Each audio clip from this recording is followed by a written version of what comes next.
तो कैसे हैं आप लोग? उम्मीद करते हैं अच्छे होंगे। आई होप आप लोगों ने दिवाली अच्छे से मनाई होगी। ठीक है, आइए अब हम लोग एक नए चैप्टर पर यहाँ डिस्कस करते हैं, जो कि है कोण। एंगल, एंगल क्या होता है, ये कैसे मेजर होता है, कैसे फॉर्म होता है, इसके बारे में हम लोग जानेंगे। तो सबसे पहले एक बात आप समझिए, यहाँ पर हम बेसिक लेवल पर ही बात करेंगे, मतलब कोण पढ़ेंगे, लेकिन कोण अपने आप में ही बहुत बड़ा चैप्टर है। तो हम लोग सिर्फ और सिर्फ क्लास 6 के लेवल पे यूपी बोर्ड क्लास 6 की जो बुक है सरकारी वाली, गवर्नमेंट के द्वारा जो पब्लिश की जाती है, उसमें जितना दिया है हम लोग केवल उतना पढ़ने का प्रयास करेंगे। और जैसे जैसे हमारा स्टैंडर्ड वाइज हम लोग आगे बढ़ेंगे, वैसे वैसे कोण वगैरह के बारे में हम लोग और जानते जाएंगे। वैसे कोण के बारे में बताना चाहें तो बहुत कुछ है, लेकिन हम यहाँ पर लेवल के हिसाब से ही कोण के बारे में बताएंगे। तो आइए सबसे पहले ये समझते हैं कि कोण के इस चैप्टर में हम लोग पढ़ेंगे क्या क्या। सबसे पहले हम लोग पढ़ेंगे कोण की अवधारणा, मतलब कोण की जरूरत क्यों पड़ी, कोण बना कैसे, ठीक है, इस तरीके से थोड़ा बहुत। फिर हम लोग पढ़ेंगे कोण की माप, कि कोण को हम लोग मापते कैसे हैं। फिर कोण के प्रकार भी होते हैं। आप मान लीजिए कोण के बारे में कुछ नहीं जानते, जब आप ये मानकर चलेंगे तो फिर आपको सीखने में आसानी होगी, ठीक है। फिर पटरी प्रकार की सहायता से 60 डिग्री और 120 डिग्री कोणों की रचना, मतलब आप क्या करेंगे, बिना किसी चांदा के हेल्प, यानी प्रोटेक्टर होता है, कोण को मेजर करने का एक डिवाइस होता है, आपका यंत्र होता है, जो कि आपको ये एकदम सटीक जानकारी देगा कि अगर कोई कोण बना है तो वो कितने अंश का बना है। ये मान लीजिए अगर आपको ये भी नहीं आता तो वो भी मैं सिखाऊंगा, ठीक है। तो आपको एक ऐसा भी मेथड होगा जिसमें आप उस यंत्र यानी उस डिवाइस के बिना जो है आप जो है कोण बना पाएंगे। कौन सा? 60 डिग्री और 120 डिग्री का, किसकी सहायता से? स्केल और कंपास की सहायता से आप इसको बना पाएंगे। सबसे पहले आप एक चीज समझिए, आप दिशाओं से तो वाकिफ होंगे, क्या? पूर्व पश्चिम उत्तर दक्षिण। जैसे अगर मैं मान लूं तो मेरा पूर्व दिशा ये है, अगर मैं ऐसे खड़ा हो जाऊं तो मेरे सामने वाली दिशा जो है वो पूर्व है, और उसके पीछे वाली दिशा क्या है? पूर्व, और पीछे वाली दिशा पश्चिम। अगर मैं ऐसे खड़ा होता हूँ, मान लेते हैं, तो पीछे वाली मेरी दिशा पूर्व है। आपका चाहे जिस डायरेक्शन में आप पढ़ रहे होंगे तो वो आपके हिसाब से होगा। तो मेरे पीछे वाली दिशा पूर्व और आगे वाली सामने वाली दिशा पश्चिम, और ये उत्तर और ये दक्षिण हो गई। तो इस तरीके अगर हमको किसी भी दिशा में जाना होगा तो एक बात आप जानिए कि आप कुछ ना कुछ घूमेंगे। जैसे अगर आप मान लेते हैं पश्चिम दिशा की ओर मुंह किए हुए हैं और आपको उत्तर दिशा की ओर घूमना है, तो आप कुछ ना कुछ दिशा घूमेंगे, कुछ ना कुछ तो भाई घूमेंगे। बेसिकली एक बात जानिए, मोटा मोटा आप एक ये चीज जानिए कि जो घुमाव होता है वही आपका एक तरीके से कोण होता है, ठीक है। जब आप दो किरणों के बीच का जो घुमाव ले लेते हैं तो वही क्या होता है, वो आपका क्या होता है? कोण कहलाता है। क्या कहलाता है? कोण। जैसे मान लीजिए मेरे पास एक ये मार्कर है और एक ये पेन है, ठीक है, ये दो चीज है, ठीक है। अब आप इसको एज अ किरण रिप्रेजेंट कीजिए कि ये किरण है। आल्दो ये किरण तो नहीं है, ये रेखाखंड है, आप ये भी जानते हैं। लेकिन एक बात ये समझिए, थोड़ा देर के लिए हम मान लेते हैं, मैथ में वैसे भी सारा काम हमारा मान के ही चलता है, तो एक थोड़ी देर के लिए आप मान लीजिए कि इसका प्रारंभिक बिंदु या अंत बिंदु तो है, या यूं कह ले इसका प्रारंभिक बिंदु है लेकिन इसका अंत बिंदु नहीं है, ठीक है। प्रारंभिक बिंदु ही तो एक प्रकार से अंत बिंदु होता है, मतलब जहाँ चीजें समाप्त होती है वहीं से शुरू होती है, या तो जहाँ से शुरू होती है वहीं पर समाप्त होती है, ऐसा भी तो कह सकते हैं। ये चीज थोड़ी ऊपर से गई होगी, आई होप समझ गए होंगे जो हम कह रहे हैं। देखिए फिलहाल आप ये समझिए कि आप मान लीजिए ये दो किरणें हैं, दोनों इस पोजीशन पे हैं, ठीक है, इस पोजीशन पर हैं। तो ये देखिए अब ये दो किरणें हैं, अब इन दो किरणों के बीच का जो घुमाव है, मतलब मान लेते हैं ये एक ही किरण थी, ये किरण ऐसे थी और ये किरण पहले यहाँ थी और यहाँ से फिर उठकर ये अपने इनर्शियल पोजीशन, प्रारंभिक स्थिति से उठकर इस स्थिति में चली गई, जो इसका ये वाला अंतिम स्थिति था। तो इस स्थिति से इस स्थिति के बीच आने में जो घुमाव उत्पन्न हुआ वही क्या कहलाएगा? आपका कोण। वो घुमाव ही आपका क्या होगा? कोण। कोण बेसिकली घुमाव पर डिपेंड करता है। किस पर डिपेंड करता है? घुमाव पर, ठीक है। लेकिन हम यहाँ पर और थोड़ा इसको सिंपल वे में बताने की प्रयास करेंगे, क्योंकि इससे पहले आप एक चैप्टर पढ़ चुके हैं, कौन सा? ज्यामितीय अवधारणा। उसमें आप किरण से वाकिफ हैं, रेखा से वाकिफ है और रेखाखंड से। तो किरण के ही बेस पे हम लोग इसका कोण का जो है परिभाषा देंगे। तो जरा समझिए, तो आप समझ गए कि भाई अगर हमको किसी भी दिशा में मूव करना होगा तो हम कुछ ना कुछ घुमाव उत्पन्न करेंगे। तो दिशा में इस यहाँ पर एक विशेष महत्व है। दिशा का क्यों महत्व है थोड़ा अभी हम लोग समझेंगे, आगे चल के जब हम कोणों का थोड़ा सा इतिहास भी इसमें जानेंगे तो आपको समझ में आएगा इसमें दिशा का क्या महत्व है, ठीक है। तो ये मैंने बताया था कि बेसिकली किताब में जो उत्तर को ऊपर, दक्षिण को नीचे और पूर्व को इधर और पश्चिम को इधर दर्शाया जाता है। उत्तर का अपोजिट दक्षिण होता है, पूर्व का अपोजिट जो होता है वो होता है पश्चिम। तो समझिए, मान लेते हैं ये आपकी दो किरणें हैं, ठीक है, कुछ इस तरीके से हैं ये। अगर आप समझें तो कुछ ये इस तरीके से हैं, ठीक है, ठीक है। अब देखिए इस किरण में अगर दो किरणें हैं तो दो किरण है, तो किरण अगर है तो इन किरण का कुछ ना कुछ प्रारंभिक बिंदु होगा। भाई किरण है तो कुछ ना कुछ इसका प्रारंभिक बिंदु होगा। तो यहीं से कोण की डेफिनेशन निकल कर आती है। कोण की हम लोग डेफिनेशन जो यहाँ पर देंगे वो हम लोग किरणों के टर्म में देंगे या रे के टर्म में देंगे। तो देखिए क्या है कोण, जरा समझिए, उभयनिष्ठ प्रारंभिक बिंदु वाली, उभयनिष्ठ प्रारंभिक बिंदु वाली दो किरणों से एक कोण बनता है। कोण बनाने वाली दोनों किरणें उसकी भुजाएं कहलाती हैं। जरा समझिए भैया क्या बात हो गई।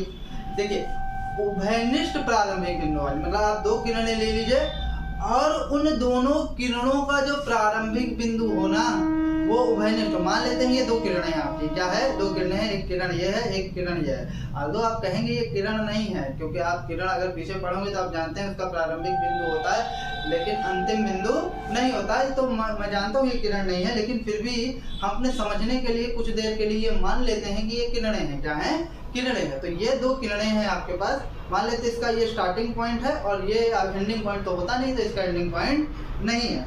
तो उभयनिष्ठ होना चाहिए। क्या उभयनिष्ठ होना, प्रारंभिक बिंदु वाली दो किरणें। उभयनिष्ठ मतलब कॉमन, मतलब जो किरणें हों और उन दोनों किरणों का जो आपका प्रारंभिक बिंदु हो वो उभयनिष्ठ हो। मतलब देखिए इस किरण का भी उभयनिष्ठ बिंदु यही होना चाहिए और इस किरण का भी उभयनिष्ठ बिंदु यही होना चाहिए। तो इससे जो आकृति बनेगी या जो भी आपका डायग्राम बनेगा उसको हम लोग क्या कहेंगे, कोण। क्या कहेंगे, कोण।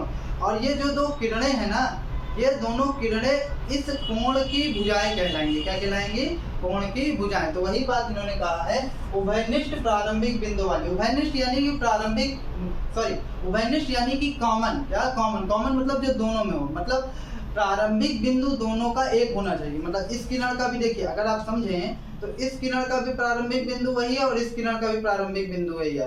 तो अगर आप दो किरणें ले आए और उन दोनों किरणों का प्रारंभिक बिंदु आप सेम कर दें, क्या करते हैं, प्रारंभिक बिंदु आप सेम कर दें, तो उससे जिस आकृति का निर्माण होता है वो कोण कहलाती है। ठीक है, ठीक है। अब आगे लिखिए, ठीक है। और ये जो दोनों किरणें हैं, ये जो दोनों किरणें हैं, ये किरणें जो है कोण की भुजाएं कहलाएंगी। क्या कहलाएंगी, कोण की भुजाएं कहलाएंगे। कोण में कुछ टर्म होते हैं उनको सीख लीजिए जो कि बार बार यूज होंगे। तो देखिए मैंने यहाँ लिखा है, ठीक है। यहाँ पर आप देखिए यहाँ दो किरण है। कौन कौन सी किरण है, एक आपका ओपी किरण है और आपका एक ओक्यू किरण है। एक ओपी किरण है और एक ओक्यू किरण है। और इन दोनों किरणों के बीच का जो घुमाव है ना, यही कोण होता है। क्या होता है, कोण होता है। ठीक है, ठीक है। अब देखिए उभयनिष्ठ बिंदु ओ इसका शीर्ष। अब ये जो उभयनिष्ठ बिंदु ओ है ना, ये इस कोण का शीर्ष कहलाएगा। क्या कहलाएगा, शीर्ष कहलाएगा। इसको इंग्लिश में हम लोग वर्टेक्स बोलते हैं। क्या बोलते हैं, वर्टेक्स, वर्टेक्स बोलते हैं। ठीक है। अब आगे देखिए, कोण को दर्शाने के लिए ओ पर एक वक्र, वक्र यानी देखिए इस तरीके, वक्र यानी घुमावदार। ठीक है, घुमावदार वक्र मैंने आपको बताया ना पीछे, वक्र क्या होता है, वक्र तल और समतल। वक्र यानी कि घुमावदार। ठीक है, वक्र इस तरीके का निशान का प्रयोग करते हैं, मतलब ऐसे घुमा वक्र का प्रयोग करते हैं। देखिए जब भी जहां पर कोण बनेगा तो आप ऐसे घुमा देंगे जिससे पता चलेगा कि यहाँ पर क्या बना है, कोण बना है। क्या बना है, कोण बना है। अब देखिए यह कोण POQ है। देखिए अब आप इसको POQ कहेंगे। क्या कहेंगे, ये कौन सा कोण है, POQ। देखिए एक बात समझिए, कोण जहां पर फॉर्मेशन होता है, जो भी कोण का मतलब दोनों किरणों का जो भी उभयनिष्ठ बिंदु होता है, उस लिखते समय कोण को हमेशा आप कैसे लिखेंगे, POQ। तो आप कहें ऐसे नहीं लिख सकते OPQ, ऐसे भी तो लिख सकते हैं, ये भी तो जायज बात है। लेकिन एक बात समझिए भैया कि कोण जहां पर बनता है, यानी यू कह लें दोनों किरणों का जो उभयनिष्ठ बिंदु होता है, क्या उभयनिष्ठ बिंदु होता है, वो आप सदैव बीच में रखिए। बाकी दो बिंदु आप चाहे जिधर कर दीजिए। जैसे अगर आप चाहें तो आप ऐसे लिख सकते हैं POQ, कोण, P कोण का सिंबल बनाइए, कोण का सिंबल ऐसे ही होता है। ठीक है, और फिर आप लिखिए POQ। लेकिन देखिए दोनों किरणों का जो मध्य बिंदु, जो उभयनिष्ठ बिंदु है, वो हमेशा बीच में, उभयनिष्ठ मतलब जो दोनों का कॉमन पॉइंट है वो हमेशा बीच में रहेगा। आप इसको ऐसे भी कह सकते हैं कोण QOP। लेकिन आप ये कहें कि ये कोण OPQ है तो मैं नहीं मानूंगा कि कोण OPQ है। क्यों, क्योंकि ये नियम है कि जो उसका कॉमन पॉइंट होता है, दोनों रे का जो कॉमन पॉइंट होता है वो हमेशा बीच में होता है। वो कहाँ होता है, हमेशा बीच में होता है। अब सवाल ये उठता है वो बीच में क्यों होता है। आइए समझते हैं। जब भी हम किसी कोण को मैथमेटिकली लैंग्वेज में लिखते हैं तो उसके जो शीर्ष यानी जो उसका उभयनिष्ठ बिंदु होता है दोनों किरणों का, उसको हमेशा बीच में ही क्यों रखते हैं। तो देखिए अगर आप इस चित्र को ध्यान से देखें तो क्या आप कोण फर्स्ट, कोण सेकंड, कोण थर्ड में सभी को आप कोण पी कह देंगे? नहीं। क्यों नहीं कह देंगे? जरा सोचिए, क्या हर स्थिति पर घुमाव एक जैसा है? कोण 1 के लिए घुमाव अलग है तो वो अलग कोण हो गया। हमने आपको बताया ना कि जो कोण होता है वो घुमाव पर ही डिपेंड करता है। किस पर डिपेंड करता है? घुमाव पर। अगर घुमाव अलग हुआ तो वो कोण भी अलग हो जाएगा। तो कोण 1 के लिए घुमाव जरा सा है, कोण 2 के लिए भी थोड़ा सा है, लेकिन अलग घुमाव है, और कोण 3 के लिए तो एकदम से अलग है। तो भाई अगर घुमाव अलग है तो कोण भी अलग होगा। भले चित्र आपको एक जैसा लग रहा है लेकिन ये कोण अलग अलग है। तो आप सभी को तो आप कोण पी बता नहीं देंगे कि सब कोण पी है, तो आप कैसे लिखेंगे? इसको लिखने के लिए आपको कोण फर्स्ट अगर आपको लिखना है तो आप लिखेंगे कोण फर्स्ट। अब देखिए कहाँ कोण फॉर्मेशन हो रहा है, कहाँ बन रहा है? कोण 1 जो है ए पी बी के बीच बन रहा है या ए बी पी के बीच बन रहा है। तो आप ए लिखेंगे, कोण 1 बराबर क्या लिखेंगे? कोण का सिंबल बनाएंगे ए और पी और फिर बी। ठीक है, तो इससे देखने वाले को ये समझ में आएगा, अच्छा कोण ए पी बी की बात हो रही, मतलब इस वाले भाग की बात, इस वाले घुमाव की बात हो रही है। कोण की बात करने का मतलब क्या हुआ? हम घुमाव की बात कर रहे हैं। किसकी बात कर रहे हैं? घुमाव की बात कर रहे हैं। कोण बहुत बड़ा वर्ड नहीं है, बस कोण का मतलब ये है बस घुमाव। क्या? घुमाव। ठीक है, कोण 2, अगर कोण 2 की बात की जाए तो आप क्या लेंगे? सी बी पी ले सकते हैं। क्यों नहीं? शीर्ष वाले अक्षर को हम लोग हमेशा बीच में लेते हैं, तो ये क्या हो जाएगा? B P C. क्या हो जाएगा? कोण बी पी सी। ठीक है, ये हो गया कोण 2। और कोण 3 की अगर बात की जाए, कोण 3 जो हो जाएगा आपका ए, ये पूरा घुमाव लेंगे हम, ये पूरा कोण 3 क्या पूरा ये है, तो ए पी सी क्या हो जाएगा? कोण ए पी सी। तो इस तरीके से आप देख रहे हैं कि शीर्ष वाले अक्षर को बीच में रखने से हम स्पष्ट रूप से बता पाएंगे कि किस कोण की बात हो रही है, क्योंकि एक ही कोण में कई घुमाव है, मतलब दिख रहे आपको एक ही कोण रहा है, मतलब वो कई कोण है उसमें, तो एक ही शीर्ष पर कई कोण बन रहे हैं। तो आप इस शीर्ष को बीच में रखने से ये आप स्पष्ट रूप से बता पाएंगे किस कोण की बात हो रही है, जिससे कि आपको वो बहुत ही इजी पड़ता है। क्या होता है? इजी होता है, इसीलिए हम इस शीर्ष को बीच में रखते हैं। तो ये आपका हो गया। तो आइए अब इस चित्र में बात कर लेते हैं कोण की। देखिए जैसे अगर आप कोण 1 की बात करेंगे तो कोण 1 में देखिए आप किसके बीच के घुमाव की बात करेंगे, यानी किस किरण के बीच के घुमाव की बात करेंगे? ओए और ओबी में कोण 1 समाप्त हो जाता है। यहीं तक तो है, ये आपकी किताब में लिखा हुआ, तो यहीं तक है। तो अब क्या होगा? ये होगा आपका कोण ए ओ बी। क्या होगा? कोण ए ओ बी। तो ये हो गया आपका कोण फर्स्ट। अब आइए कोण सेकंड की बात कर लेते हैं। अब सबसे पहले आप ये देखिए किसके बीच के घुमाव की बात कर रहा है, तो आप देखेंगे ओबी किरण और ओसी किरण के घुमाव के लेने को बोल रहा है। तो आप क्या लिखेंगे? कोण बी ओ सी। कोण बी ओ सी। अच्छा एक सवाल और उठता है, क्या आप इसको सी ओ बी नहीं लिख सकते हैं? बिल्कुल लिख सकते हैं भैया, बस वो शीर्ष वाला भाग यानी जो उभयनिष्ठ बिंदु वाला भाग होना चाहिए वो हमेशा बीच में होना चाहिए। ठीक है, अब आइए कोण 3 की बात कर लेते हैं। कोण 3 की अगर आप बात करें तो कोण 3 का आपका डी ओ सी। कोण 3 क्या हो जाएगा? कोण डी ओ सी। ठीक है, ये कोण का नाम है 1 2 3 और इसको हम लोग जो है नंबर क्या बोलते हैं, अल्फाबेट नाम दे रहे हैं। ठीक है, अब नेक्स्ट देखिए कोण 4 की बात करेंगे आप। कोण 4 की अगर आप बात करें तो 4 में कौन किस किरण के बीच की बात होगी? ओडी और ओई। तो ये आपका हो जाएगा ई ओ डी। कोण ई ओ डी। नेक्स्ट आप कोण 5 की बात कीजिए, तो कोण 5 की आप बात करेंगे किस कोण के बीच किस किरण के बीच की बात कर रहा है? ओई और ओए। तो आपका हो जाएगा कोण ए ओ ई। कोण ए ओ ई। तो इस तरीके से आप जो है कोण के नाम लिख सकते हैं। और कोण के नाम लिखते समय बस आपको एक चीज का ध्यान रखना है, जो आपका शीर्ष बिंदु या यूं कह ले उभयनिष्ठ बिंदु या दोनों का जो कॉमन पॉइंट होगा दोनों किरणों को, उसको हमेशा बीच में रखिएगा। इससे आप ये स्पष्ट रूप से बता सकते हैं कि कौन से कोण की बात हो रही है, भले एक ही जगह पर कितने भी कोण बन जाएं।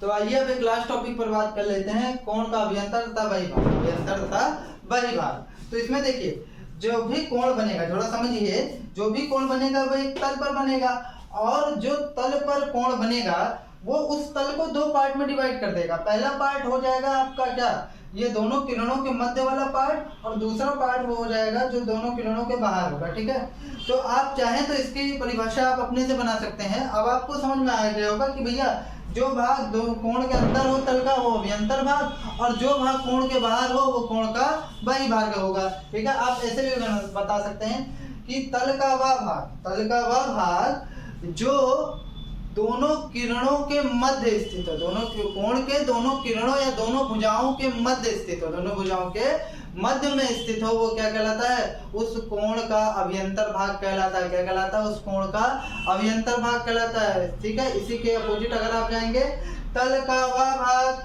जो दोनों किरणों या दोनों भुजाओं, दोनों किरणों को आप भुजाएं तो कहते हैं, दोनों कोण के दोनों भुजाओं के बाहर की ओर स्थित हो या बाहर स्थित हो, वो क्या कहलाता है? तल का, सॉरी, कोण का बहिर्भाग कहलाता है। क्या कहलाता है? तल का, सॉरी, कोण का बहिर्भाग कहलाता है। तो आई होप आपको जो है अभ्यंतर भाग और बहिर्भाग क्लियर हो गया होगा। ठीक है, अब देखिए जैसे यहाँ पर आप देख सकते हैं, जैसे ए बिंदु, इस ए अगर पॉइंट बात की जाए तो ए पॉइंट इस कोण के जो है अभ्यंतर भाग पर स्थित है और बी पॉइंट इस कोण के बहिर्भाग पर स्थित है। कहाँ स्थित है? बहिर्भाग पर स्थित है। ठीक है, अब जरा आपको इसमें देखिए, इसमें आपको बताना है कोण फर्स्ट का अभ्यंतर बिंदु और कोण सेकंड का अभ्यंतर बिंदु और कोण सेकंड का अभ्यंतर बिंदु और कोण सेकंड का बहिर्बिंदु। ठीक है, मतलब जो बाहर बने।